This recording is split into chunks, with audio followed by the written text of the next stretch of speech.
민수기 28장 보겠습니다. 자, 이스라엘 백성들이 광야에서 살아갈 때 하나님께서 그 광야에서의 생활을 이렇게 규례를 정해 주심으로써 그들로 하여금 하나님 섬기는 삶을 살아갈 수 있도록 해 주시는 게 또 이런 모든 규례들입니다. 그래서 2절에 보면 이스라엘 자손에게 명령하여 그들에게 이르라. 내 헌물 내 음식인 화제물 내 향기로운 것은 너희가 그 정한 시기에 삼가 내게 바칠지니라. 이러면서 여러 가지 이제 제사의 규례들을 말씀해 주는 거죠. 그 다음에 9절에도 보면 또 안식일에는 또 어떻게 하나님께 또 제사를 지낼 것인지, 또 초하루 11절에서 15절까지 또 어떻게 할 것이고, 또 16절에도 또 6월절 절기 어떻게 보낼 것이냐, 또 26절에도 또 77절, 그것은 이제 처음 익은 열매를 드리는 그런 일들이죠. 자, 뭐 이런 거 하나하나 지금 다 볼 수는 없고 중요한 교훈, 개요만 말씀을 드리면 좋겠죠. 우리가 우리도 명절이 있잖아요. 뭐 어느 나라고 간에 다 있어요. 우리나라 같은 경우는 뭐 설날, 또 뭐 추석이 이제 대표적인 명절인데, 명절이 되면 달력에도 빨간 표시를 하잖아요. 그래서 그 빨간 날은 휴일이죠. 공휴일. 그리고 뭐 요즘은 대체 휴일이라는 것도 생겨갖고 쉬어야 되는 날은 또 다 쉬어야 되잖아요. 자, 이렇게 우리가 사람의 전통이나 문화, 관습 이런 것을 따라서도 휴일을 정해가지고 하면 그때는 일을 안 하죠. 그렇죠? 그러니까 하물며 하나님의 절기인데 뭔 일을 하지 마라, 하나님이 아무 노동도 하지 말지니라 이렇게 말씀하셨을 때 우리가 그거를 뭐 이해 못할 바가 아니잖아요. 추석 때도 전부 다 고향 내려가고 거 가가지고 다들 뭐 제사도 지내고 또 선조들 또 온 가족들이 모여가지고 같이 또 덕담도 나누고 뭐 이런 식으로 하면서도 쉰단 말이에요. 아무것도 안 하고. 자, 쉬어야 될 이유는 뭐냐? 더 중요한 것들이 있는 거죠. 더 중요한 게 있으니까 쉬어야 되는 거예요. 그걸 누리려면 일을 하면 안 되는 거예요. 그러니까 모두가 다 일을 멈추고 전국 각지에서 집에 다 고향으로 모이는 거죠. 모여가지고 뭐 쥐불놀이도 하기도 하고 여러 가지 전통적인 이제 그런 뭐 윷놀이도 하기도 하고 그런 의식들을 하는 거죠, 한마디로. 그래서 이 광야에서 하나님이 이스라엘 백성들에게 이런 의식들, 율법 규례들을 제정해 줌으로써 그걸 가르쳐주고 보여주는 거예요. 그래서 고유한 의미들을 생각하는 거죠. 마치 우리가 설날 이러면 정월 초하루에 또 복을 빌기도 하고 뭐 우리의 문화가 그런 게 있잖아요. 그 문 앞에도 뭐 입춘대길이다 뭐 이런 거 적어 놓기도 하고 사람들이 뭔가 복을 빌기도 하고 뭐 그런 의식들을 하는 것처럼 또 추석 때도 마찬가지 아니에요? 자, 그러니까 이런 의식들이 모두 다 보여주는 게 무엇이냐? 우리는 이제 그런 어떤 전통이나 관습, 문화처럼 안 보는 거죠. 바로 예수 그리스도로 말미암는 구원을 하나님이 이렇게 이루으실 것에 대해서 백성들로 하여금 광야의 삶에서, 노중에서 이렇게 연습을 시키는 거지. 이런 의식들을 부여를 해가지고. 그럼 그거를 퍼포먼스를 행할 때마다 그 모든 행위의 의미들을 생각을 할 거 아니에요. 아, 이건 뭐다, 이건 뭐다. 자, 그런 식으로 생각을 하면 된다 이거예요. 지금 이런 것들을.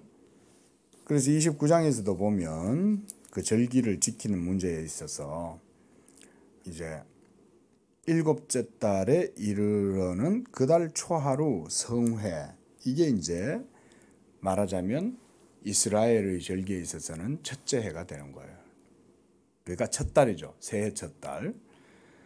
그러니까 아무 노동도 하지 말고 이는 너희가 나팔을 불 날이니라. 의미가 있는 거죠. 이런 의식들을 제정해서 행하게 하신 것은 다 의미가 있는 거잖아요.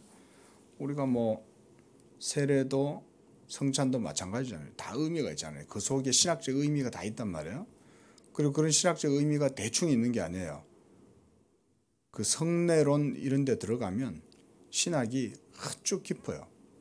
그게 이제 성찬설도 보면 뭐 화채설이 있고 공제설이 있고 윙글리의 상징설이 있고 여러 다양한 설이 있는데 그 중에서도 이제 우리 장로교회는 영적 임재설 이걸 또 주장을 하잖아요.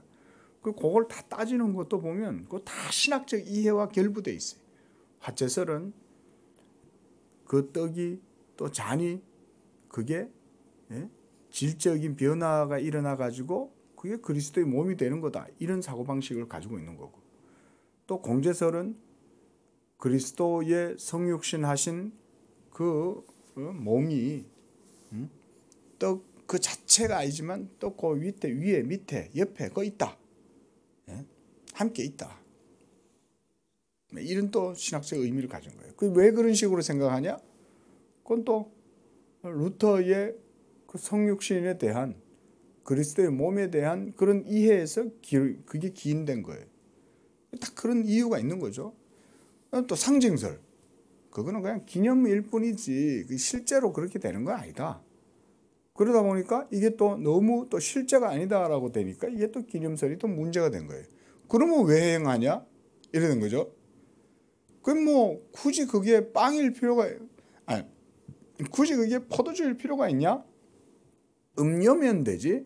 이런 식인 거예요. 그러니까 이런 다양한 신학적인 문제가 거기 결부되어 있는데 그러면 아주 깊이 있고 정확한 개념은 뭐냐? 그 이제 성찬에서 우리가 이제 칼빈의 영적 임재설을 그래서 주장하는 거죠.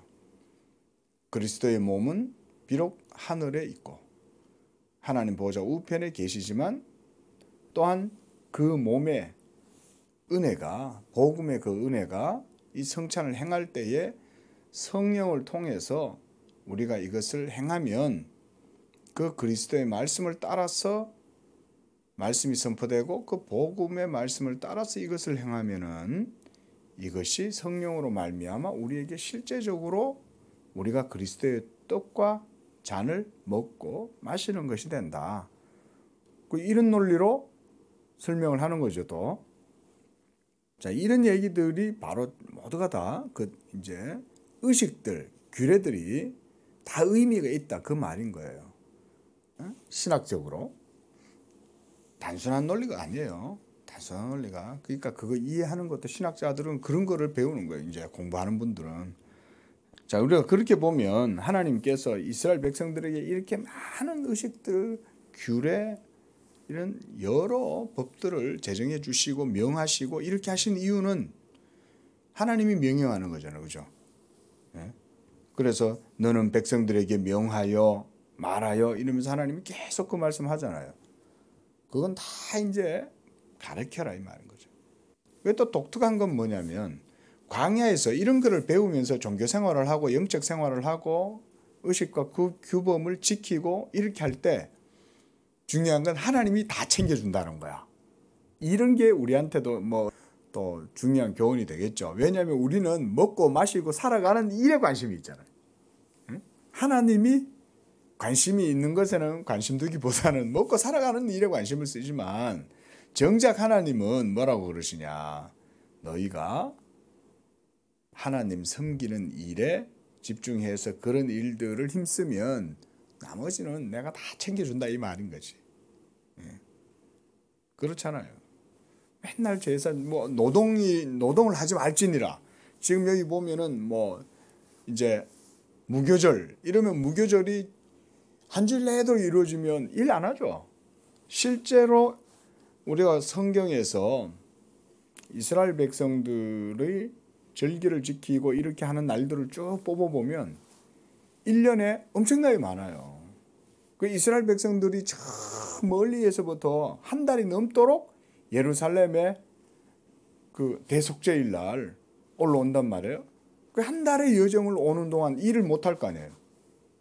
그러면 집에도 돌봐야 되고 집에 풀도 뜯어줘야 되고 소들도 먹여야 되고 뭐 다 이런 일들을 해야 될 텐데 그런 거를 이제 그때는 집에서 이제 안악들이 하는 거죠. 안악들이. 하지만 그렇다고 해서 남자가 없다고 하나님이 안 지켜주시냐? 또 다 또 그들의 삶을 지켜주시더라 이거죠. 그래서 아무 노동도 하지 말라. 이런 것 하나 속에도 우리가 영적인 의미들을 볼 수가 있는 거죠.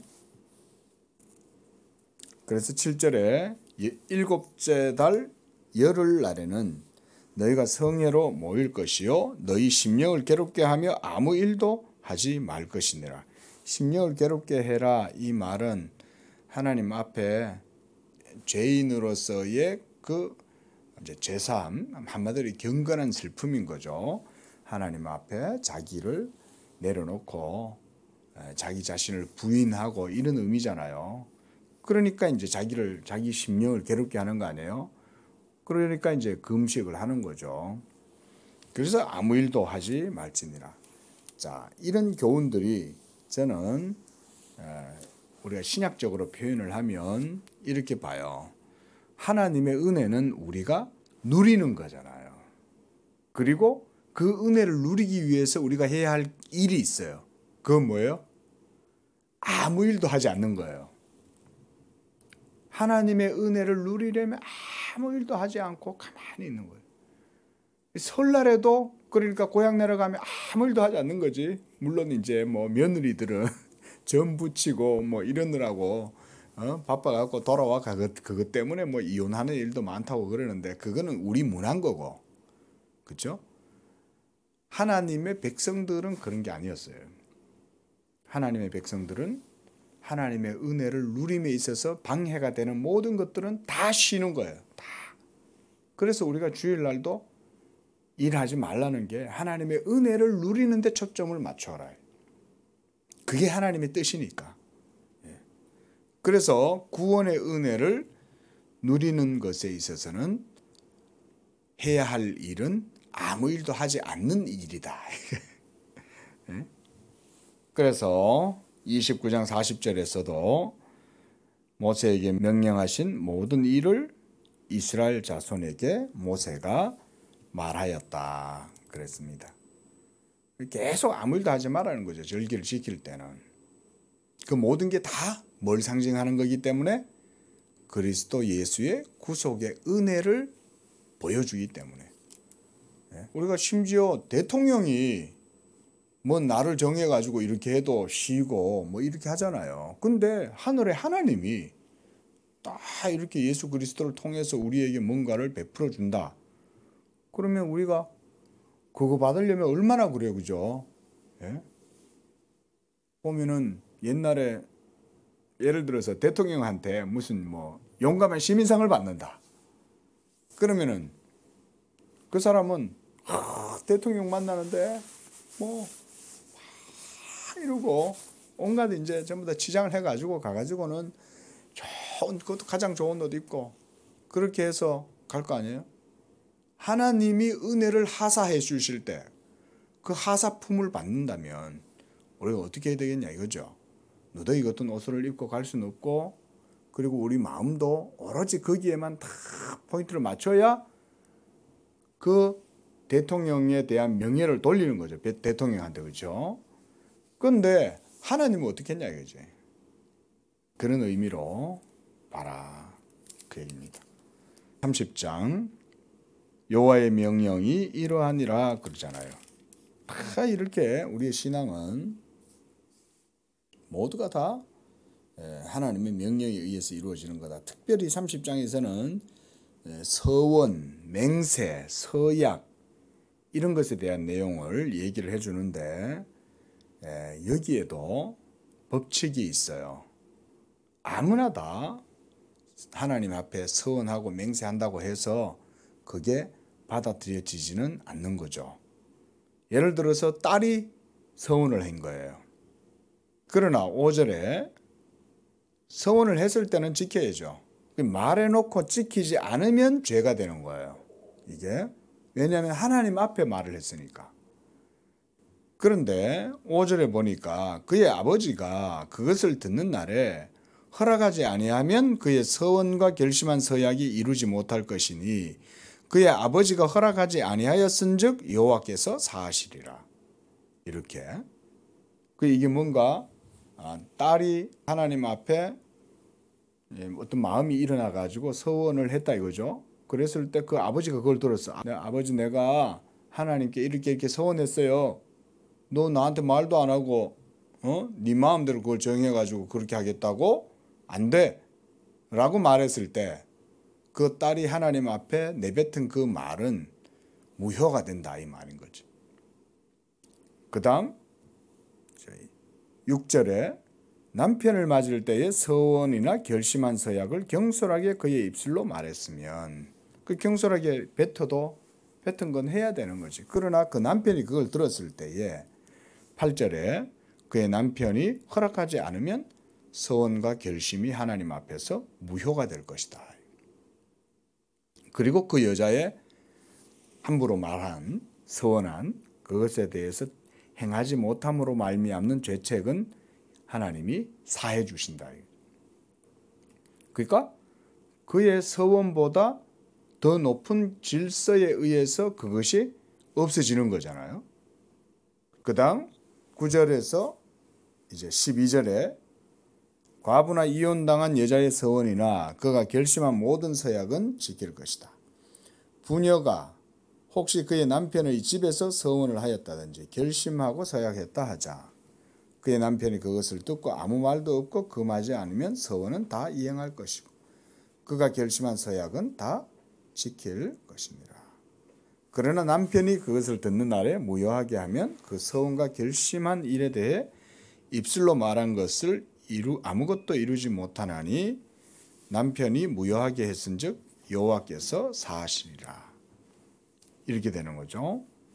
그러므로 13절에 모든 서원과 마음을 자제하기로 한 모든 서약은 그의 남편이 그것을 지키게도 할 수 있고 무효하게도 할 수 있다. 자, 이런 것들은 우리가 율법의 성격으로 좀 봤으면 어떨까? 저는 그런 해석을 좀 해보고 싶습니다.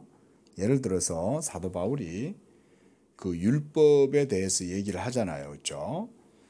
그 율법은 남편이고 그리고 그 율법이 남편이 죽어버리면 그 아내 된 여자의 상태와 신분, 이 신분과 상태 이 두 가지가 다릅니다. 그 여자의 그 아내의 신분하고 상태가 이제 다 해결되죠. 그 남편의 법에서 벗어나죠. 그래서 과부가 되거나 미망인이 이제 되면은 그 남편과의 혼인법에서 이제 딱 그 벗어나는 것처럼 율법도 그런 성격을 가지고 있는 거잖아요. 저는 이 말씀들을 좀 그렇게 적용을 해보면 어떨까 그런 해석을 좀 해봅니다. 자, 그래서 그 남편이 아니 하지 마 라고 얘기했을 때 그가 하나님 앞에 하겠다라고 정해놓은 것들은 이제 없어지는 거죠. 효력이 상실되는 거죠. 예. 율법도 마찬가지 아닙니까? 효력이 상실되잖아요. 율법의 효력이 왜 상실됐습니까? 예수님의 십자가로 말미암아 모든 행해야 할 그 서원이라는 것은 내가 하겠다는 거잖아요. 그러니까 그 하겠다라고 하는 모든 의무가 사라지는 거죠. 율법 때문에. 이걸 그렇게 좀 해석을 해보면 어떨까 그런 생각도 하고요. 물론 또 다른 측면도 있을 거라 생각이 듭니다. 하지만 뭐 새벽에 더 많은 말들을 하진 않을 거고. 자, 일단 이렇게 하나님께서 또 이스라엘 백성들에게 많은 은혜들을 주신 거다. 그러니까 우리가 이런 걸 보면 성경을 좀 깊이 있게 들여다보면 알 수 있는 게 하나님의 은혜를 배우는 거죠. 이렇게 안 해도 되잖아요. 지식 막 아주 작은 디테일한 것까지 하나님께서 다 얘기해 주잖아요. 그 얘기는 뒤집어 보면 하나님이 얼마나 관심이 많으시냐 이거죠. 세심한 것까지 진리로 우리를 돌보시고 지켜주시고 복을 주시고 은혜 주시고 하나님이 막 이런 데 관심이 많으신 거지. 아니 우리 같으면 이렇게 하겠어요? 이 세상에 뭐 무슨 아무리 뛰어난 왕이라도 한들 뭐 여순 임금이라고 한들 백성들한테 이렇게까지 하겠어요? 그냥 내버려둬 버리고 뭐 저들 마음대로 살든지 말도 안 듣는데 이러실 거 아니에요? 근데 하나님이 이렇게 하시는 게 그래서 우리가 율법은 하나님의 은혜다. 이렇게 기본적으로 그렇게 봐야 되는 거예요. 자, 기도하겠습니다. 자비하신 하나님 아버지 감사합니다.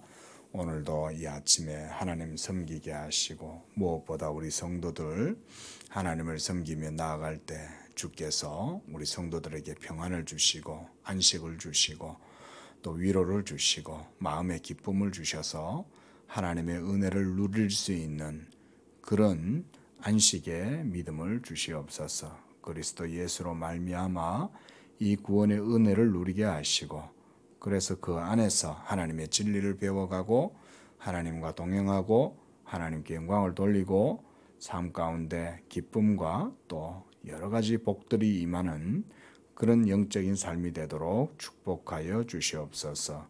예수님의 이름으로 기도합니다. 아멘.